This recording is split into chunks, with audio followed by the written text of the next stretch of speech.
J'ai été rejeté par Dieu en vivant comme pasteur. Comprenez-vous ce que cela signifie? Je n'étais pas dans le monde. Je n'étais pas dans un bar, dans l'adultère, dans la déviance. Je prêchais. Je pensais que c'était bien. Et pourtant, il m'a rejeté. Ce n'est pas le diable qui a tenté de me tuer. C'est Dieu qui m'a montré que ma religion était vaine. C'est lui qui m'a dit « Votre foi est morte.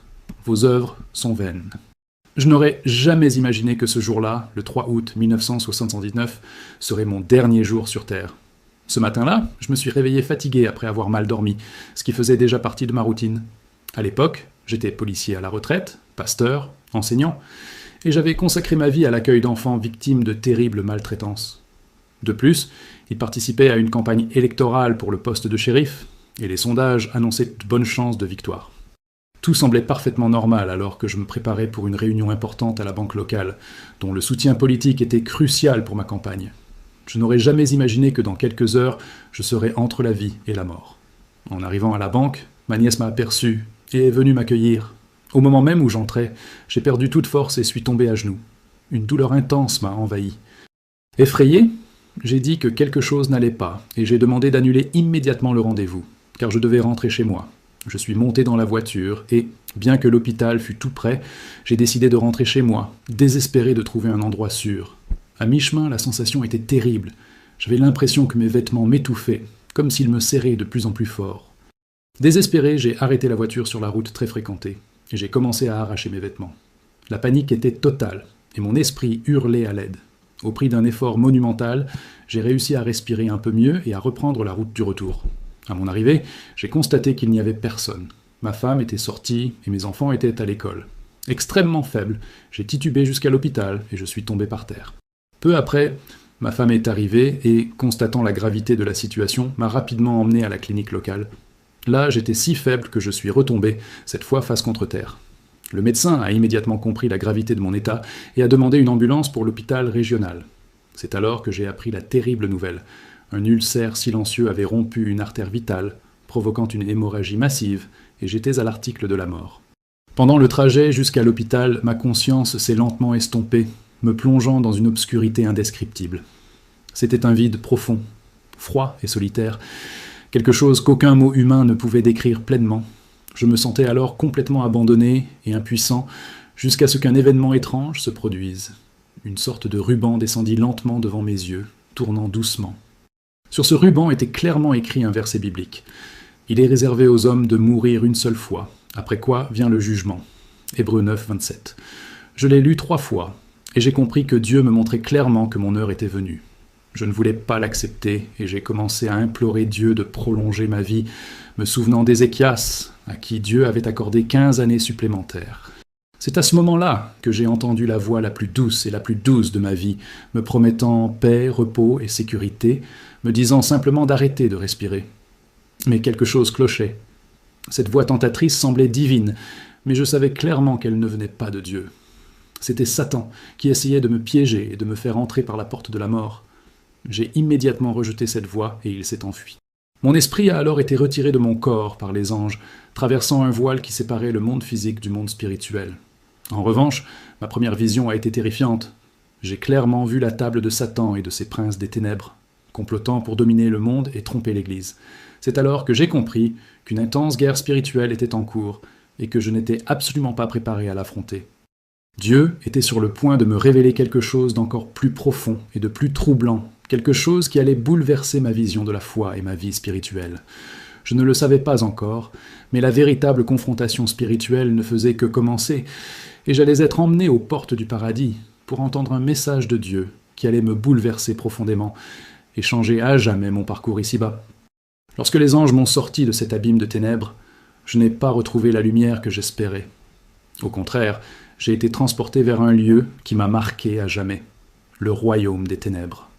Là, devant moi, se trouvait une longue table et, autour, des créatures que je n'avais jamais imaginées. C'étaient des démons, des princes des ténèbres, chacun responsable de territoires spécifiques dans le monde. Au centre de la table se trouvait Satan. Il ne prononçait pas un mot, mais sa présence pesait comme un poids écrasant. J'ai observé en silence leurs plans pour dominer les nations, corrompre les églises et détruire la foi des saints. C'était une réunion stratégique. comme un conseil de guerre spirituel. J'ai vu comment il divisait le monde en principautés, des régions spécifiques où chaque démon agissait avec liberté et puissance. Certains s'occupaient de continents entiers, d'autres n'étaient assignés qu'à des villes, des quartiers, voire des individus. J'ai réalisé que les États-Unis étaient l'un des pays les plus attaqués. Il y avait plus d'une principauté désignée, tant la menace spirituelle que représentait l'Église et les fidèles restants était grande. Mais ce qui m'a surpris, c'est de constater qu'ils connaissaient parfaitement le fonctionnement de l'Église, mieux même que bien des pasteurs. Ils savaient où attaquer, où infiltrer les fausses doctrines, où semer la confusion. C'était une opération sophistiquée, méticuleuse et diabolique. À ce moment-là, je me suis senti terriblement pris au dépourvu. J'étais pasteur, prédicateur de la parole, mais je n'avais jamais reçu d'enseignement sérieux sur le combat spirituel. Tout au long de ma formation théologique, le diable était traité comme un symbole, presque une figure littéraire. Je me souvenais qu'enfant, je n'avais entendu qu'un seul sermon mentionnant Satan, et c'était à l'âge de 12 ans. L'Église qui m'avait formé ignorait le champ de bataille, où des âmes étaient détruites chaque jour. Et là, à cette table, j'ai compris que beaucoup d'entre nous prêchaient un évangile incomplet, un évangile sans croix, sans renoncement, et pire encore, sans discernement. Les anges m'ont permis d'observer une partie de ce qu'ils appelaient le plan directeur. Voici un aperçu de ce que Jean a vu dans Apocalypse 13, où il est écrit « Il lui fut permis de faire la guerre aux saints et de les vaincre. Et il lui fut donné autorité sur toute tribu, toute langue et toute nation. » En lisant ce verset si souvent dans la Bible, j'avoue que je n'en avais jamais imaginé la véritable dimension. Mais maintenant, je le voyais de mes propres yeux. Le plan de Satan pour conquérir le monde et même l'Église battait son plein. C'était réel, c'était structuré. Et j'étais déjà bien plus avancé que je ne l'aurais imaginé. J'ai alors compris que ce qui se passait dans les églises n'était pas vain. La froideur spirituelle, les scandales, les messages creux et le manque de repentance n'étaient pas seulement des défauts humains. Ils résultèrent d'une influence directe de Satan. J'ai vu des démons chargés de propager des doctrines qui flattent l'ego humain, qui ne confrontent pas le péché et qui anesthésient l'âme. C'était ce que le Saint-Esprit appelle la religion de la barbe à papa. Des églises pleines, mais des vies vides. Des sermons sans confrontation, mais très divertissants. J'ai compris clairement. Le diable n'avait pas besoin de détruire toutes les églises. Il lui suffisait d'en infiltrer quelques-unes avec le vrai mensonge. Et là, voyant tout cela, j'ai pleuré. J'ai pleuré pour l'Église. J'ai pleuré pour moi-même. J'ai réalisé que malgré tous mes titres, policier, pasteur, assistante maternelle, je n'étais pas spirituellement prête à affronter l'ampleur du combat. Dieu m'a permis de voir ce que personne ne voit, afin de comprendre l'ampleur de l'erreur dans laquelle je vivais. La guerre est invisible, mais elle est réelle. Et la plupart des chrétiens vivent comme si de rien n'était. Cette table, ces principautés, ces plans, tout cela était plus réel que tous les sermons qu'il avait jamais prêchés. Et au fond de moi, je savais que ce n'était que le début de ce que Dieu voulait me montrer. Après cette terrible révélation sur le royaume des ténèbres, les anges m'ont emmené dans un lieu que je n'oublierai jamais, les portes du paradis. Mais ils ne m'ont pas laissé entrer. L'un d'eux m'a regardé et m'a dit « Si tu entres, tu ne pourras plus sortir. Tu devras rester jusqu'à ce qu'il te fasse revenir. » Ces mots m'ont frappé comme un éclair. J'ai compris que ma vie physique était bel et bien terminée. Pourtant, ils m'ont permis de faire ce que peu ont l'occasion de faire, présenter ma cause à Dieu. J'étais devant le Créateur, mais je ne le voyais pas. Il y avait un silence absolu, et j'ai commencé à parler. J'ai dit tout ce que je pouvais. J'ai énuméré mes emplois. J'ai parlé des enfants maltraités que j'ai recueillis, des sermons que j'ai prêchés, des études bibliques que j'ai enseignées. J'ai évoqué ma vie de service, mon passage dans la police, mon rôle de pasteur. J'essayais de convaincre Dieu que je méritais plus de temps. J'utilisais ma liste de bonnes œuvres comme défense, comme si Dieu était convaincu par le programme spirituel. Et pendant tout ce temps, il est resté silencieux, jusqu'à ce que j'ai fini de parler. Quand mes mots ont été épuisés, il a répondu. Mais ce que j'ai entendu n'était pas ce à quoi je m'attendais. C'était une voix de tonnerre. Il a dit « Ta foi est morte, tes œuvres sont vaines. La vie que tu as vécue et que tu m'as offerte au service chrétien est une abomination que j'ai rejetée, pharisien. Qu'est-ce qui t'a fait croire que j'accepterais cela de la part d'un chrétien ?» Ces mots m'ont transpercé comme des lances. J'étais pétrifié. C'était comme si toutes mes années de ministère avaient été gâchées en une seconde. Moi, pasteur, être traité de pharisien par Dieu. J'étais choqué. Comme ça, je pensais servir Dieu. Je croyais connaître le Seigneur. Je l'appelais Monsieur tous les jours.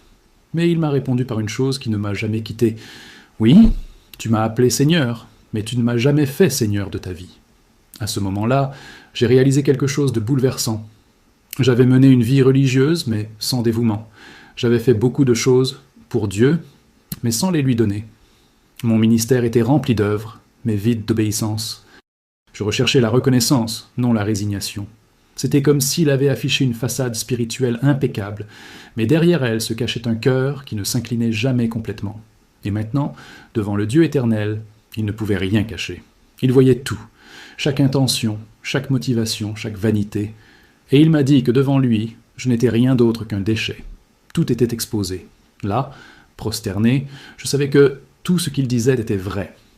Et si, à cet instant, je m'étais jeté en enfer, j'aurais dit « Amen ». Je n'aurais eu aucun droit d'objecter.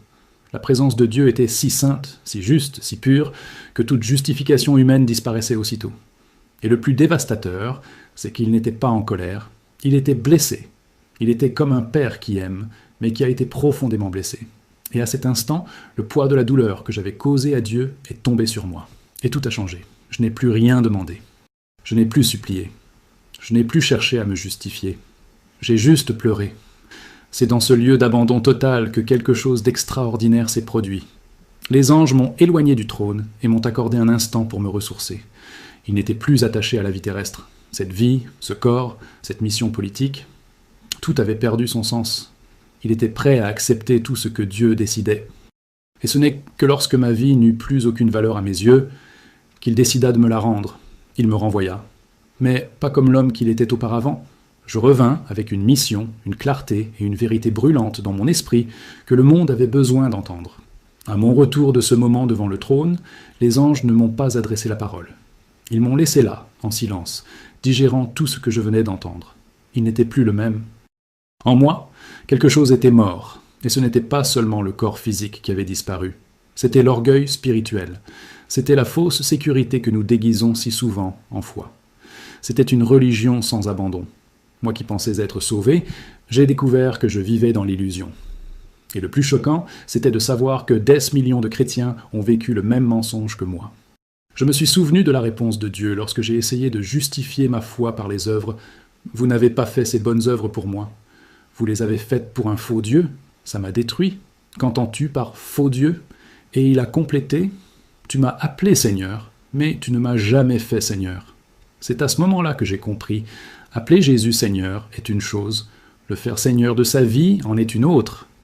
Et cela va au-delà de prêcher, de chanter, de faire un don ou d'aller à l'église. C'est vivre pour lui, c'est renoncer à soi-même, c'est obéir même quand ça fait mal. Et la vérité, c'est que je n'ai pas fait ça. J'ai seulement fait ce qui me convenait. J'ai servi Dieu quand cela me convenait. Cette révélation m'a dévasté. Je me suis souvenu du nombre de fois où j'avais prêché des messages agréables à entendre, du nombre de fois où j'avais prié en public, mais mon cœur était loin. Du nombre de fois où j'avais aidé les autres uniquement avec l'impression de faire quelque chose de bien. Tout cela s'est révélé là, devant un Dieu qui sonde le plus profond de l'être humain. Et j'ai réalisé que j'avais mis en valeur ma propre foi. Je voulais paraître saint, non être transformé. Il voulait la reconnaissance, non la résignation. Il voulait le salut sans la croix. Et c'est dans cet orgueil spirituel que Satan a failli me surprendre, car lui aussi se déguise en ange de lumière. J'ai pensé à ce moment où Satan a essayé de me tromper en disant « Arrête de respirer, repose, paix, sécurité ». Il a utilisé la théologie que je connaissais contre moi. Il a parlé de sécurité éternelle et cité des concepts bibliques. Il m'a presque fait croire qu'il était Dieu. Mais s'il avait obéi à cette voix, il serait mort par erreur. C'est là que j'ai compris. Le plus grand danger auquel nous sommes confrontés n'est pas le diable avec une fourche. C'est le diable avec une Bible à la main. C'est le diable qui connaît la théologie, qui manipule les vérités pour nous engourdir. Il n'a pas besoin de nous tenir éloignés de l'Église. Il doit juste nous faire croire que nous sommes sauvés quand nous le sommes. C'est alors que tout prit sens. Le combat spirituel qu'il avait vu auparavant, cette table des principautés, toute cette structure démoniaque, tout cela n'avait pas pour but de détruire le monde de manière flagrante. C'était pour embrouiller les élus. C'était pour créer des religions molles. C'était pour produire des chrétiens tièdes, pleins d'arguments, mais vides de vie spirituelle. C'était pour faire croire à des gens comme moi, comme vous, qu'ils servaient Dieu, alors qu'en réalité, ils ne servaient qu'eux-mêmes. L'enfer ne craint pas un prédicateur éloquent. Il tremble devant un chrétien brisé, et je n'ai appris cela que lorsque j'ai été rejeté par Dieu. Puis les anges m'ont montré un dernier détail avant de me ramener à la vie. Ils m'ont dit qu'ils avaient vu 50 saints franchir les portes du paradis ce jour-là. 50. Et je n'étais pas l'un d'eux. Ils ont dit « Vous avez atteint la porte, mais vous ne pouvez pas entrer. La décision lui appartient. » Et par pitié, il a décidé de me renvoyer. Mais je savais que si je retournais sur terre et continuais ainsi, la prochaine fois que je me tiendrais devant ce trône, il n'y aurait pas de seconde chance. C'était pour moi l'occasion de sensibiliser, d'ouvrir les yeux de l'Église, de dénoncer la tromperie qui tue des milliers de chrétiens. Et je suis revenu avec ce poids. Et avec cette mission, quand je suis revenu à mon corps, je ne suis pas revenu dans la gloire, je suis revenu en pleurant. Je savais qu'il m'avait offert une nouvelle chance, mais je portais aussi le poids d'une vérité que beaucoup refusent d'entendre. Le problème n'était pas le monde, mais l'Église. Le monde est déjà perdu, mais l'Église avait été trompée. Et moi aussi, en tant que partie prenante, je l'étais. Quand j'ai repris mes esprits, je n'ai pas pu oublier ce que j'avais vu. Satan n'était plus dehors. Il était déjà entré. Et le plus terrifiant était de savoir que la plupart des croyants ne s'en rendaient même pas compte. Ils continuaient à chanter, à prêcher, à applaudir, mais loin de la présence de Dieu. Je me suis souvenu de la dernière fille que nous avions accueillie à la maison avant l'anévrisme. Elle avait 18 mois. Ils l'ont trouvée enfermée dans une cage, avec un chat, tandis qu'ils la nourrissaient avec la bave de l'animal. L'agresseur a éteint les cigarettes à ses pieds. Ce n'est pas seulement un mal humain, c'est une action démoniaque. En tant que pasteur, j'ai été formé à gérer les problèmes sociaux, mais personne ne m'a enseigné le combat spirituel. Personne ne m'a dit que les démons agissent par la haine et la peur, et qu'il existe des hiérarchies entre eux. Personne ne m'a préparé à combattre des forces invisibles, et c'est cette omission que Dieu voulait combattre en moi et à travers moi. Après cette expérience, j'ai commencé à étudier tout ce qu'on ne m'avait jamais enseigné. J'ai découvert que beaucoup de pasteurs ne sont absolument pas préparés au combat spirituel. Ils prêchent pour la bénédiction, la prospérité, l'estime de soi, mais ne parlent jamais de l'enfer, ne mettent jamais en garde contre le jugement, n'affrontent jamais le péché. Et voici ce que j'ai vu prévu à la table des principautés, un christianisme domestiqué. Ils ne voulaient pas détruire l'Église, ils voulaient la transformer en quelque chose d'inoffensif, sans croix. Je ne le regrette pas, pas de sainteté, juste un club social avec de belles phrases et des promesses creuses. Et la vérité ? Elle était remplacée par des applaudissements. Je suis revenu avec un cri coincé dans la gorge, car je le savais, des millions de chrétiens courent droit en enfer, la Bible à la main, des gens sincères, certes, peut-être avec de bonnes intentions, mais mal intentionnés, des gens qui vivent comme moi, confiants en leurs propres œuvres, pensant que servir les autres suffit, que donner de l'argent purifie les péchés. Des gens qui appellent Jésus Seigneur, mais qui ne le considèrent jamais vraiment comme Seigneur. Et ce qui me fait encore souffrir aujourd'hui, c'est de savoir que si moi, en tant que pasteur, j'étais rejeté, combien d'autres sont sur le point d'entendre la même sentence de la part de Dieu ? Je me suis réveillé avec un nouveau but, ouvrir les yeux de l'Église, montrer que le ciel n'est pas réservé à ceux qui font de bonnes œuvres, mais à ceux qui sont nés de nouveau, à ceux qui meurent à eux-mêmes, à ceux qui vivent dans la sainteté, à ceux qui craignent Dieu et non les hommes. Ce message n'est pas populaire, elle n'aime pas beaucoup les chairs, mais il est le seul qui puisse sauver. Et si j'ai dû mourir pour comprendre cela, que ma mort serve à réveiller les autres, car il n'y a rien de plus tragique que de vivre toute sa vie au sein de l'Église et d'être finalement rejeté par Dieu. C'est plus réel qu'on ne le pense, c'est pourquoi je crie, c'est pourquoi je prêche, c'est pourquoi je pleure. Parce que le temps presse, la moisson est proche, et les croyants qui continuent de dormir, jouant au christianisme, seront peut-être parmi ceux qui entendront de la bouche du Christ lui-même. Éloigne-toi de moi, je ne t'ai jamais connu. Ce n'est pas ce que vous faites qui compte, c'est qui vous êtes devant Dieu. Et maintenant que je l'ai vu de mes propres yeux, j'ai le devoir de tout vous raconter. Ce n'est pas seulement mon histoire. C'est un avertissement urgent pour tous ceux qui pensent encore être sur le bon chemin, mais qui n'ont jamais vraiment connu la repentance. À mon réveil à l'hôpital, la lumière des machines et le bruit des moniteurs ne m'ont apporté aucun soulagement. Il n'était pas heureux d'être en vie. En réalité, il était ruiné, humilié. Il avait connu la vérité sans phare du paradis, du combat spirituel et du jugement éternel. Mon corps est revenu, mais mon âme était sous le choc. Je ne pouvais oublier la voix de Dieu qui disait « Votre foi est morte, vos œuvres sont vaines ». Cela résonnait dans mon esprit comme un tonnerre. Et plus encore, si je ne suis revenu que parce que j'ai finalement cessé de vouloir cette vie, C'est alors que plus rien d'autre ne comptait qu'il me l'a rendu. Ma femme m'a regardé avec un mélange de soulagement et d'étonnement. Les médecins ne comprenaient peut-être pas comment elle était là, consciente, respirant, lucide. Ils disaient qu'il était cliniquement mort. L'anévrisme avait causé des dommages irréversibles. Mais j'étais là, debout. Et à cet instant, j'ai compris. Dieu ne m'avait pas ramené à la vie par pure miséricorde. Il me l'avait rendu avec une mission. Je ne pouvais pas préserver ce que je voyais. Si vous restiez silencieux, vous seriez complice de la tromperie qui conduit des multitudes en enfer au nom de Jésus. J'avais besoin de le dire, de crier, d'alerter, même s'il me traitait de fou. Même s'il me rejetait, comme Dieu m'avait rejeté avant. J'ai commencé à témoigner, d'abord auprès de mes proches. Les réactions ont été mitigées. Certains pleuraient, d'autres doutaient. J'avais des collègues pasteurs qui me conseillaient de me taire. Ils disaient que c'était trop lourd et que cela effrayait les gens. Mais comment ne pas être angoissé si j'étais moi-même presque condamné en me croyant sauvé? Comment adoucir l'enfer? Comment cacher la douleur de Dieu lorsqu'il rejette quelqu'un qui se prétend chrétien? Non, je n'allais pas édulcorer quoi que ce soit. Impossible. Ce que je voyais était trop réel, trop terrible. Et chaque fois qu'ils essayaient de me réduire au silence, je me souvenais de cela. Satan a failli me tuer d'une voix douce, en disant « Repose-toi, paix, ne souffre plus ». Bon, cette phrase ne m'a plus jamais quitté. Et aujourd'hui, quand j'entends des prédicateurs dire que tout va bien, que Dieu comprend, que personne n'est parfait, je retrouve le même mensonge qui m'a presque envoyé en enfer. Le même langage doux, dénué de toute peur, et cela me fait mal de savoir que beaucoup se nourrissent de ce mensonge chaque dimanche. J'ai repris l'étude de la Bible comme jamais auparavant. Maintenant, non plus pour prêcher, mais pour vivre. J'ai découvert que je savais comment prêcher des textes, mais je n'avais jamais permis à ces textes de me prêcher. J'ai parlé d'une croix, mais je n'ai jamais porté la mienne. Il a parlé de l'esprit, mais n'a pas entendu sa voix. J'ai parlé du paradis, mais j'ai failli finir en enfer. J'ai alors compris que Dieu me donnait un message encore plus clair, retournez parler à mon Église. Dites-leur que je les connais, et que beaucoup, bien qu'ils parlent en mon nom, ne m'ont jamais appartenu.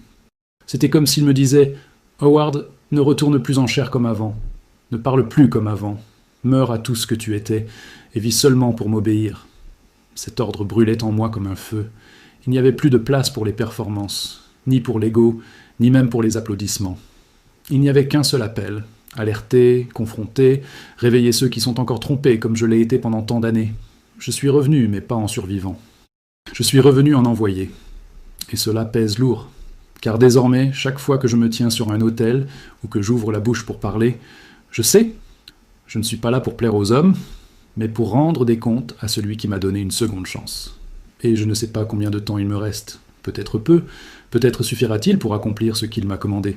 Mais quoi qu'il en soit, je le mènerai à bien, car mourir à nouveau ne me fait plus peur.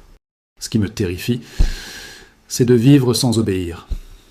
Après avoir compris ce qui m'avait été confié, j'ai commencé à observer l'Église avec un regard différent. C'était comme si des écailles étaient tombées de mes yeux spirituels. Je voyais la tromperie derrière les belles paroles, les liturgies bien organisées, les applaudissements pour les hommes et non pour Dieu.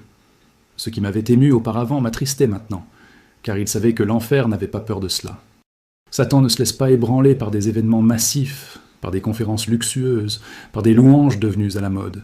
Ce qu'il craint, ce sont des hommes brisés, des femmes saintes, des enfants à qui l'on enseigne la vérité. Et cela devenait de plus en plus étrange. Ils ont commencé à m'inviter à témoigner dans les églises. Au début, ils trouvaient ça intéressant. Mais quand j'ai commencé à dire ça, Dieu rejette les croyants qui vivent selon l'automatisme, qu'il appelle un pharisien confiant en ses œuvres, l'atmosphère changea. Les visages se fermèrent, les bergers se sentirent mal à l'aise. À une de ces occasions, j'ai été littéralement interrompu par un responsable qui m'a dit « Frère, c'est un message très dur, nous prêchons l'amour ici. » Et j'ai répondu « Oui, et c'est par amour que Dieu m'a rejeté. » Assez d'amour pour ne pas me laisser mourir dans l'illusion. Mais peu de gens étaient prêts à entendre cela. La plupart désirent un Jésus qui console, mais ne corrige pas, qui pardonne, mais ne confronte pas. Ils veulent un sauveur, sans Seigneur. Et voici ce que l'Esprit m'a clairement montré. L'Église moderne a construit un Jésus imaginaire, un Christ culturel, adapté aux désirs de l'homme, un Jésus qui n'exige pas la repentance. Qui accepte tout, qui tolère tout, qui garde le silence face au péché. Mais ce n'est pas le Jésus de la Bible, pas le Jésus que j'ai trouvé sur le trône. Ce Jésus est un feu dévorant, saint, juste, roi, gentilhomme. Il ne négocie pas avec le péché, il ne partage pas le trône de son cœur avec les idoles, et il m'a dit de dire cela à sa petite amie. Beaucoup de ceux qui m'entendent disent « Mais je suis sauvé, j'ai accepté Jésus ». Et je réponds « Mais t'a-t-il accepté ?» Car le ciel n'est pas pour ceux qui lèvent simplement les mains en signe d'adoration. Il est pour ceux qui portent la croix quotidiennement. Il est pour ceux qui ont été purifiés, transformés, nés de nouveau. J'ai vu de mes yeux le regard de Dieu devant une vie qui semblait pieuse, mais qui était pourrie intérieurement. C'était la mienne. Et s'il m'a fait cela, il le fera à n'importe qui, peu importe le nombre de fois que vous avez prié. Si votre cœur ne s'est jamais vraiment incliné, si vous vivez selon le pilotage automatique de la religion, vous êtes en danger. Je me souviens encore aujourd'hui de ce que les anges m'ont dit. 50 sont entrés par les portes du paradis. Tu n'en faisais pas partie. Cela me hante. 50 saints. En tout, 50 seulement. Combien sont morts en pensant être sauvés? Combien étaient en chair? Combien payaient la dîme, évangélisaient, dirigeaient tes ministères, et pourtant ils ont été rejetés? Il faut le dire. Et c'est pourquoi, même s'ils me critiquent, même si parfois je garde le silence, je persiste. Car le silence de l'Église est rempli du mensonge de l'enfer. Et si personne ne crie, les pierres crieront. Aujourd'hui, je comprends le poids d'Ézéchiel 33. La sentinelle voit venir l'épée. Et si elle n'avertit pas, le sang coulera sur elle. J'ai vu l'épée. J'ai vu la sentence. J'ai vu le rejet. Et maintenant, si je n'avertis pas, le sang des trompés coulera sur moi. C'est pourquoi je parle. C'est pourquoi je vais. C'est pourquoi j'écris, je prêche, je crie. Parce que il n'y a rien de plus tragique que d'être chrétien aux yeux du monde et perdu aux yeux de Dieu. Et mon appel est de réveiller ceux qui dorment, de secouer ceux qui jouent et de rappeler à ceux qui ont oublié. Dieu est toujours saint. Et il n'a pas changé. Après que Dieu m'a ramené à la vie, j'ai commencé à voir la foi avec des yeux spirituels dont j'ignorais l'existence auparavant. J'ai réalisé que la plupart des gens dans les églises sont en pilotage automatique. Ils chantent pour chanter, ils prient pour prier. Ils lisent la Bible comme si c'était un rituel, et ils pensent que c'est suffisant. Mais je vous le dis avec toute la peur que j'éprouve depuis le jour où j'ai été rejeté. Dieu ne veut pas de performance, il veut l'abandon. Le ciel ne remarque pas combien de fois vous êtes allés adorer Dieu. Il veille à ce que vous mettiez en pratique ce que vous prêchez, à ce que vous vous effondriez quand personne ne vous regarde, à ce que votre vie lui appartienne, et pas seulement à vos paroles. La foi est devenue un système, une coutume, une culture. Mais Dieu ne parle pas de cela lorsqu'il dit « Celui qui croit sera sauvé ». Croire, c'est s'abandonner, c'est mourir à soi-même, c'est haïr le péché. Il pleure devant la présence. Mais combien d'églises connaissez-vous où l'on voit encore la repentance, où entend-on encore parler de sainteté, d'épreuve, d'enfer? Savez-vous pourquoi? Parce que ça ne marche pas. Pourquoi ne pas remplir les chaises? Parce que cela ne plaît pas aux croyants qui veulent continuer à cacher leurs péchés en coulisses. Et le pire, les dirigeants le savent, et ils restent silencieux. Mais le ciel n'est pas silencieux. Le ciel est en deuil. Le Saint-Esprit m'a fait comprendre que le problème de l'Église n'est pas l'ignorance, mais la rébellion. Car beaucoup savent ce qu'ils devraient en faire, mais choisissent de ne pas le faire. Et ils disent que c'est gratuit. Mais ce n'est pas drôle, c'est un abus de pitié. C'est faire du sang du Christ un prétexte pour continuer à vivre comme on le souhaite. Je sais de quoi je parle. J'étais cet homme. J'ai utilisé ma position, mon titre de pasteur, ma réputation, comme façade. Mais Dieu a vu ce que personne n'a vu. Et il m'a exposé, non pas publiquement, mais devant lui-même. Cela m'a détruit intérieurement pour me reconstruire véritablement. Et ce processus est douloureux. Mais sauve-toi. Beaucoup me disent « Mais je sens la présence de Dieu ». Et je réponds « La ressens-tu ou l'imagines-tu » Car aujourd'hui, beaucoup confondent émotion et onction, bruit brisé, euphorie et regret. Mais quand Dieu vient vraiment, on ne sursaute pas, on tombe. On ne s'émeut pas, on pleure, on ne discute pas, on se tait. La présence de Dieu ne masse pas l'ego, elle écrase l'orgueil. Et c'est pourquoi tant de gens rejettent la vérité. Parce qu'ils préfèrent continuer à croire en un Dieu qui approuve tout, qui accepte tout, qui s'adapte à eux. Mais ce Dieu n'est pas le Dieu de la Bible. C'est devant celui qui est un feu dévorant que mon masque est tombé, et j'ai appris qu'il n'existe pas de neutralité spirituelle. Soit on est en guerre contre le péché, soit on lui est allié. Et si on ne lutte pas, on a déjà perdu. J'ai dû mourir pour le découvrir. Et ce qui m'effraie le plus, c'est de savoir que beaucoup ne s'en rendront compte que trop tard. C'est pourquoi je vous en supplie. Cessez de vivre selon un automatisme. Cessez de vivre dans une routine religieuse. Cessez de penser qu'aller à l'église est une garantie de salut. Ce qui garantit votre salut, c'est la nouvelle naissance. C'est vraiment abandonner. C'est craindre Dieu plus que l'opinion des autres. Si vous avez encore l'impression que tout va bien, même si vous ne vous souvenez plus de la dernière fois où vous l'avez regretté, alors ce message est pour vous. Si votre foi ne vous transforme plus, si votre vie chrétienne ne vous préoccupe plus du péché, si votre cœur ne brûle plus de sainteté, vous devez tout arrêter et vous examiner. Parce que le paradis n'est pas pour ceux qui pensent y entrer. Il est pour ceux qui vivent comme s'ils y étaient déjà. Et si vous avez vécu une foi tiède, passive et superficielle, sachez que c'est à cause de personnes comme celle-là que Dieu m'a renvoyé. Non pas pour juger, mais pour avertir. Et si vous êtes arrivé jusqu'ici, c'est parce que vous avez encore le temps d'abandonner. Chaque fois que je raconte ce témoignage, je sais que je m'adresse à des personnes qui n'entendront peut-être plus jamais ce genre d'avertissement. Non pas parce que le message n'est pas disponible, mais parce que le temps presse. Et beaucoup ne veulent pas l'entendre. Ils préfèrent rester aveugles, anesthésiés, occupés par le présent. Ils veulent que Dieu soit avec eux, mais ils refusent de le suivre. Et je dois le répéter, même si cela fait mal. J'ai été rejeté par Dieu en vivant comme pasteur. Comprenez-vous ce que cela signifie ? Je n'étais pas dans le monde. Je n'étais pas dans un bar, dans l'adultère, dans la déviance. Je prêchais. Je pensais que c'était bien. Et pourtant, il m'a rejeté. Ce n'est pas le diable qui a tenté de me tuer. C'est Dieu qui m'a montré que ma religion était vaine. C'est lui qui m'a dit « Votre foi est morte, vos œuvres sont vaines ». Et il ne l'a pas dit avec colère. Il l'a dit avec douleur, triste, comme un père qui m'aimait, mais ne trouvait pas la vérité en moi. Cela m'a déchiré intérieurement. Et cela m'a fait comprendre qu'être à l'église, porter un costume, chanter des cantiques, ou même diriger un ministère ne signifie rien si votre cœur n'est pas entièrement le sien. Rien. Parce qu'il ne voit pas comme l'homme voit. Il voit l'intérieur. Et ce jour-là, ce qu'il a vu en moi, c'était de l'hypocrisie. Maintenant, je vous le demande, que verra-t-il en vous si aujourd'hui est votre dernier jour ? S'il sonde votre cœur maintenant, y trouverez-vous l'obéissance ou l'apparence ? La sainteté ou la justification, car la vérité est que beaucoup de ceux qui se disent chrétiens aujourd'hui ne supporteront pas de passer 5 minutes dans la présence réelle de Dieu. Et savez-vous pourquoi ? Parce que sa sainteté démasque, brûle, expose. Et lorsque vous êtes dans le péché, la présence de Dieu n'est pas réconfort, c'est jugement. C'est pourquoi Ésaïe, voyant le trône, dit « Oh, je suis perdu !» Et Isaïe était un prophète. Imaginez-nous. De nombreux chrétiens d'aujourd'hui ne sont pas préparés à ce qui vient. Ils attendent des miracles, des bénédictions, des promesses, mais ils ne sont pas prêts à la repentance, à la persécution, au retour du Christ. Leur foi se résume au dimanche et aux devises. Mais ils n'ont pas de communion. Ils ne sont pas brisés, ils n'ont pas peur. Et ce n'est pas mon avis. Voici ce que le Saint-Esprit a crié à cette génération. « Retourne à tes premiers amours. Sors des sentiers battus. Arrête de jouer les prêtres. Si le jugement commençait pour moi, en tant que pasteur, qu'adviendra-t-il de ceux qui ne recherchent même pas la sainteté ? Cette génération court après les plateformes, les followers, l'influence, mais ne cherche pas à être connue au ciel. Elle recherche la pertinence, mais pas la résignation. Elle recherche l'autorité, mais pas la sainteté. Elle veut des promesses, mais rejette le processus.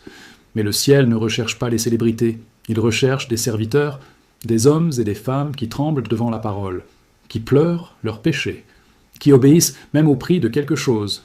Ceux qui préfèrent tout perdre sauf la présence de Dieu, ceux-là seront trouvés, ceux-là seront sauvés. Ceux-là entendront « Venez, vous qui êtes bénis de mon Père ». Et si vous êtes arrivés jusqu'ici, ne croyez pas que ce soit le fruit du hasard.